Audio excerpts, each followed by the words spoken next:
Hello, this is Brendan. I hope you're having a great day. And today I'm going to look at some coloring. I'm coloring again in the GIMP for a comic book which is called The Basta Book. And I'm not going to spell that for you. Maybe you can find it in the links or something. I have a lot of links down there in the comments and stuff. So basically what I'm doing here with the coloring is first you had this sketch, which I'll show you here, and I went over this in the previous episodes, and then I put the sketch down to a low opacity and I draw over it with nice pretty lines, and then I hide the sketch so you end up with a nice line work. And I have this I. If you see here, we zoom in, they're all saying I because they're gonna have a toast. And what happened there, is that on the word art? Yeah, there it is. Okay, so everything belongs somewhere. And I am officially in a state of cold right now. I have to come to terms with it. I've been traveling around. It's been 2 weeks since I've been back home, and something is wrong. So excuse me if I'm lacking energy. This, I'm going to add a new layer called color, and I should normally have that layer already prepared, but just add it if you don't have it. And a color layer goes over the lines, right? So here's my lines here, and a color goes over it. Now, one of the reasons I'm doing this, because I've done videos on coloring with comics before, but truth be told, it was there are some flaws in my methodology, and there's different ways of doing it. So this is the premium method, definitely, that I'm showing you now, which could even be updated, perhaps a little bit better. But what I'm about to show you is definitely the premium recommended. It's my best to date method.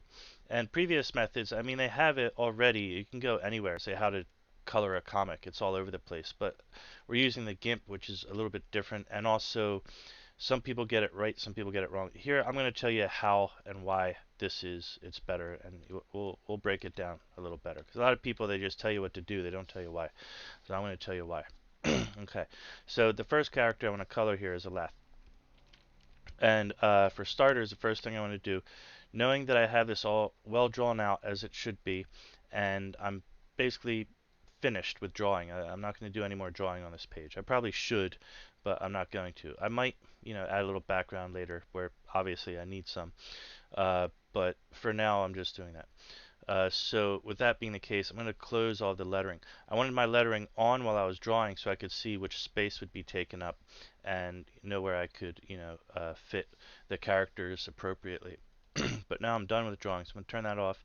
I also had my notes, I'll turn that off. So now I have nothing but this nice clean coloring book, basically.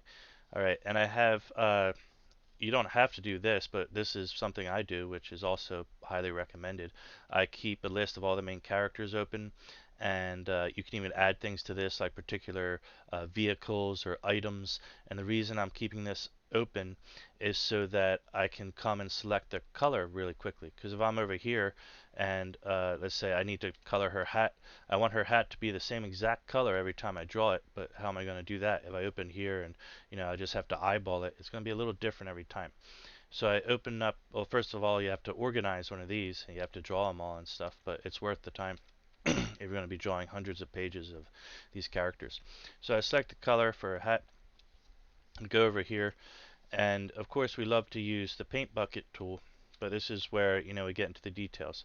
Let's look at what happens when I just tap. Right, I go to fill in her hat there, and the first thing it does without things set up appropriately is it fills the whole page. Why is that?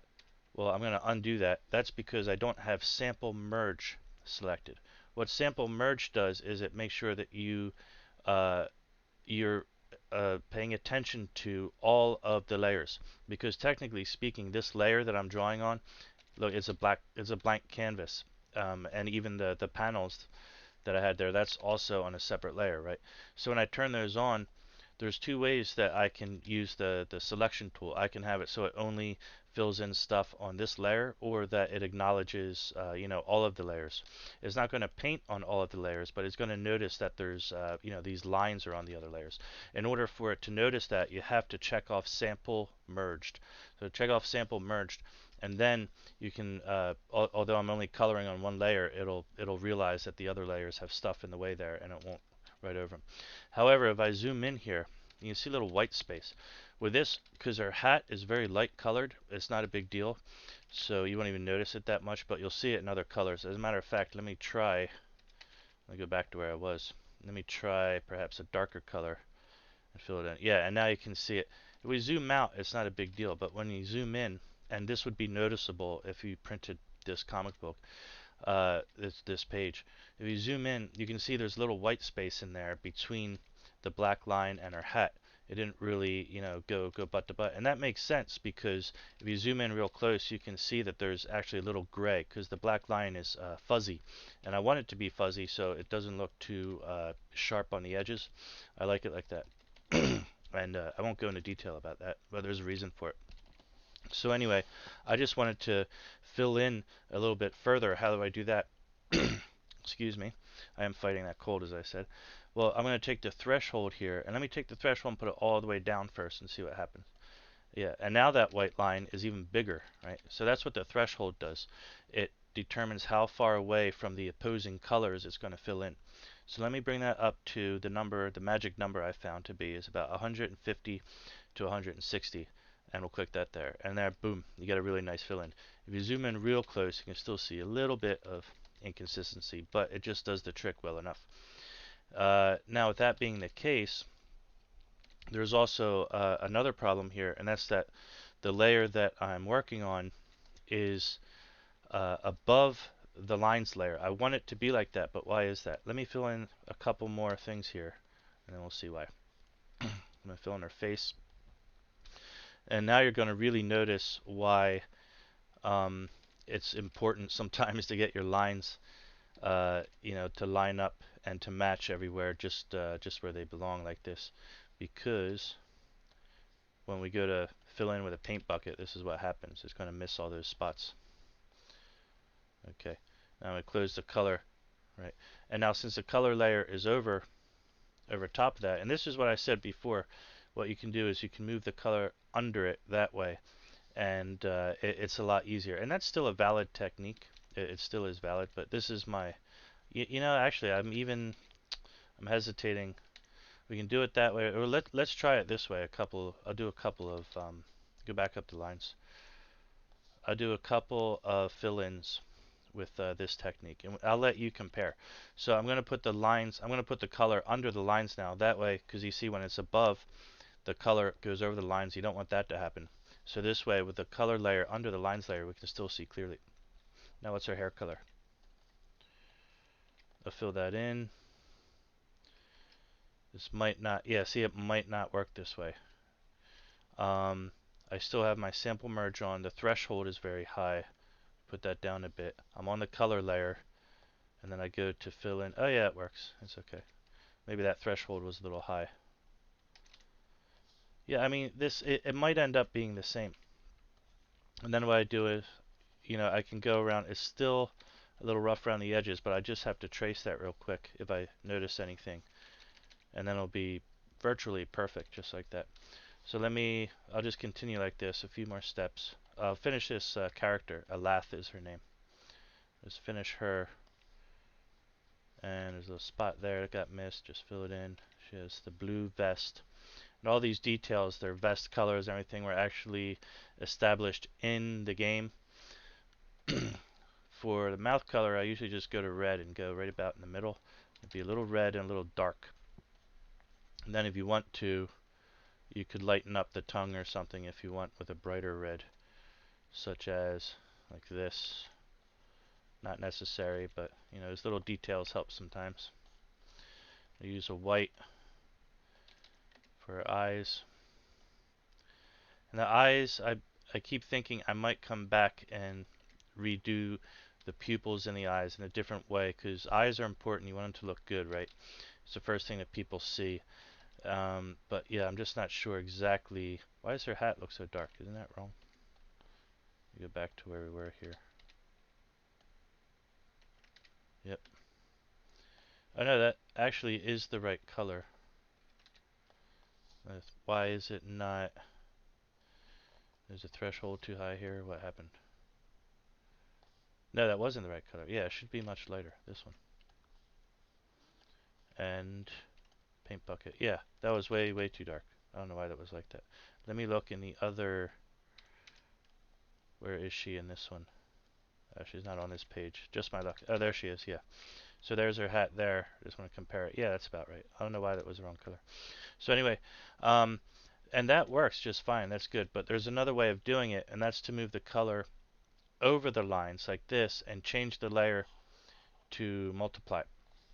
And why do you do that? Well, the thing is, when you have it in a multiply layer like that, now let's move over to him and I'll demonstrate. Go over to Eurist here. I'll demonstrate with Eurist. I can go over to him and also fill it in just like that. And again, just, if there's anything missing. But it's pretty much just perfect. It just works, right? It's the same thing. So I'll keep working on Eurist here. You get the same effect. But I'm wondering, I mean, I have questions here too. And it's not a matter of doing things perfectly all the time, It's a matter of doing things in a way that you like, in a way that they're successful. And so for right now, both of these techniques are relatively successful. They both work for me. Yeah, I might close this page. It's confusing me. Yeah. All right. So I lowered that threshold a bit too much. Put it back up to 160, 150, 160. Whoops. I think I tapped the canvas too many times there. That's a little too much. There we go. And I can just fill it in like this. So either way, if you have it on multiply or if you have it so that the color layer is below the lines layer, either way it's going to do pretty much the same effect. But having it over the layer seems kind of convenient. I don't know why. There's different tricks you can do with it. It is the industry standard, it seems, too. Okay, I just, what do you call it? Just stopped for a minute, paused out, got preoccupied. So I'm back. And yeah, this is like the recommended method. But what happens with this recommended method using the multiply layer is it's not necessary to do it this way. I think it's because if you wanted to, let's say, for example, keep the sketch. Let's say the sketch was the original pencils, and we're going back to the old days now. Let me show you just to zoom in here. Here is this character before I did the ink lines, right? I had a sketch layer, and so the sketch layer was just like that, and then I drew the ink lines over. But you might want to keep those sketch lines, and let's say, for example, I could go in here, there's some rough parts, I'll just erase some of the stuff I don't like, and then maintain a lot of that stuff, because a lot of those sketch lines, sometimes they have like good shading and stuff. Like it'll show like more detail. It'll have all these wrinkles and stuff that you can't really do with the ink, because pencil. It is what it is. And so this is not that case. In this case, the sketch was very, very rough. I'm trying to get through this rather quickly. I'm not rushing it, so to speak, but there's a lot to do, and I'm doing it by myself. So it's a more simplified type of style of getting things done. So let's say if you wanted to keep that sketch layer. Now notice when I'm on this multiply layer, let me turn off the color, and you can see the ink and here on and off. Here is I turn on the sketch layer, turn it off, right? So you can see the sketch layer is on too. And now if I turn on the color as well, notice how you can still see the sketch lines under the color. What if we weren't to do this with the multiply layer, right? Because that's why you can still see the sketch colors. What if I were to put this under, I'll put the color under the lines and turn on or turn off the multiply, put it on a normal layer. Now you can see that the color is going to cover up those sketch lines that are underneath.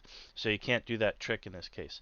What if, and so you might say, well, what if you put the color under the sketch?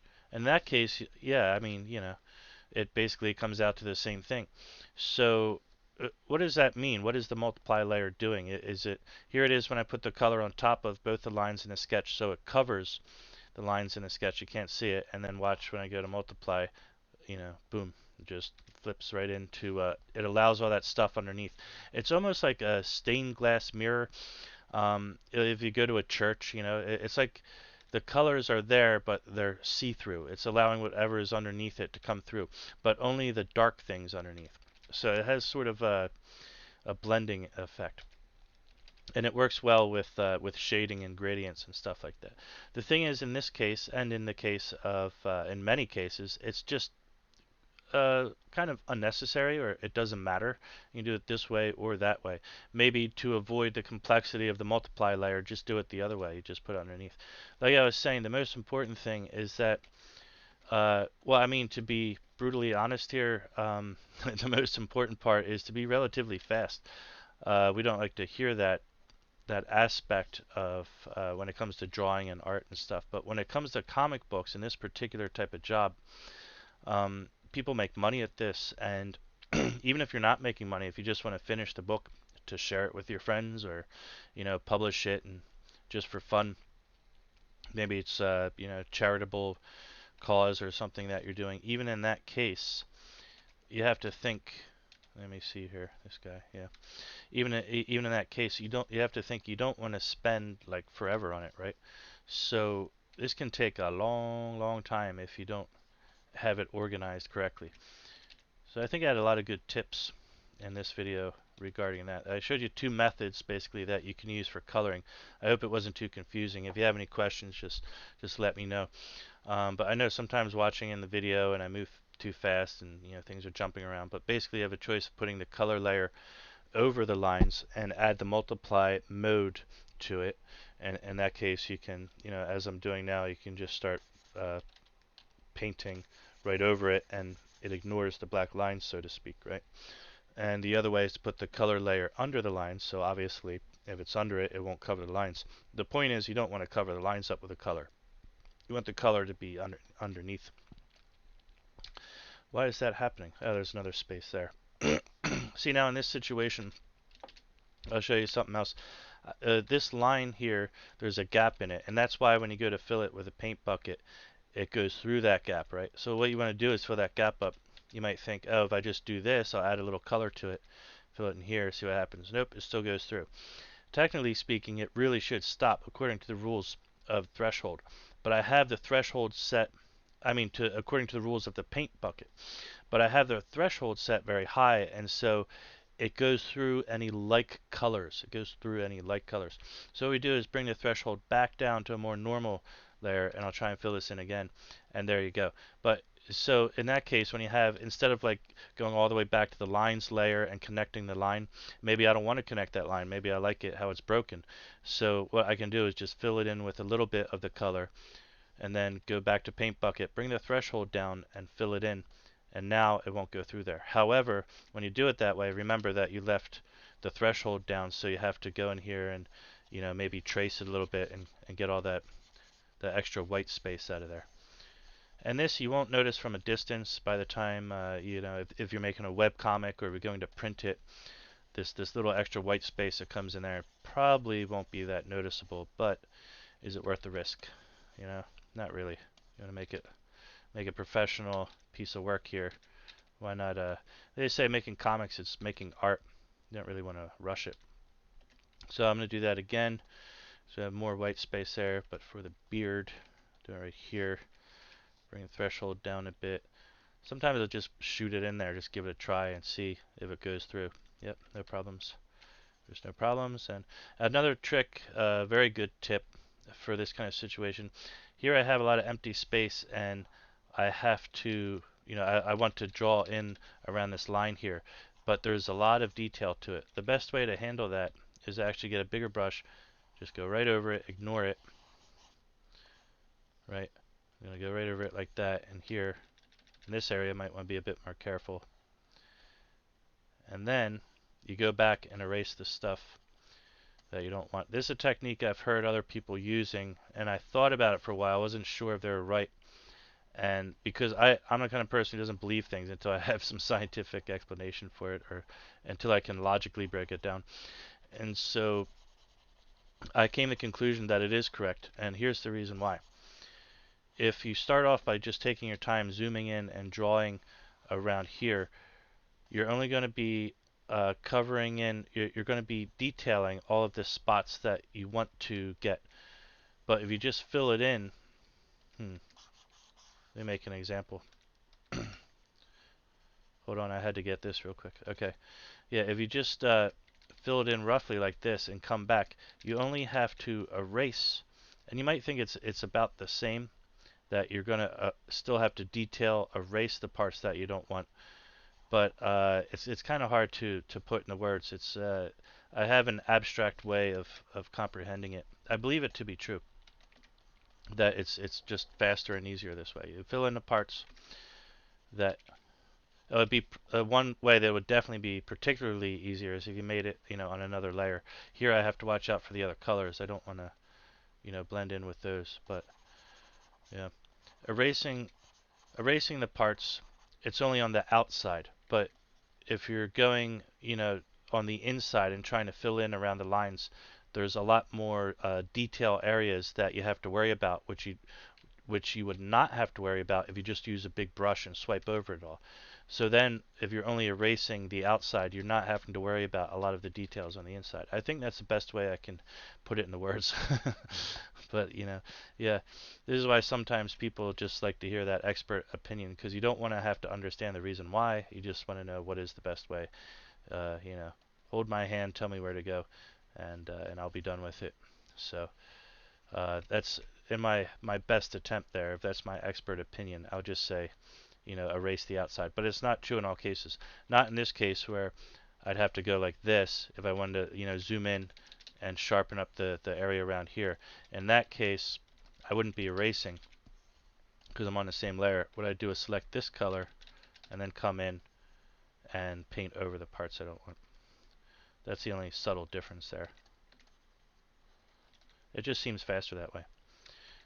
His braids here are supposed to be a reddish color. I think it's darker red though. Yep. And that's about the extent of this video. I wanted to go over the coloring technique, and we incidentally hopped into the other technique to compare them, and they're virtually the same. There's really, it's all about speed.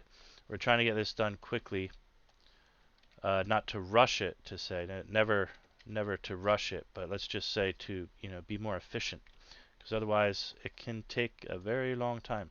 When I'm talking while I do this, I'm already spending a lot more time than I normally would. But even still, to get one page, this page I'm working on now is relatively simple and it's much better for demonstration. But the next page, for example, has a lot. Let me look at this previous page even. There's a kind of a lot of detail. Imagine I had to go select, color select and paint bucket, color select, paint bucket, how many times for this page with all the characters and their gloves and their body color and the hat and the shoe color and this and that. I'm a little meticulous, I like to have everything just right. So I had to do that in order to get this done. Took a while, but I'm satisfied with the results, and that's really what matters. I made something that I'm proud of. I could be even more proud of it by going back and spending the time to, detail it a bit more if I have time. But first, this, as a first layer, as a first run, first draft, I'm pretty happy with what I did there. So it's definitely worth the effort to take your time and get everything just right. But yeah, that's about it. Just some techniques, and you can see why you have to be fast, and that's why using the paint bucket with the threshold. Play with the threshold a little bit, and play with the sample merged.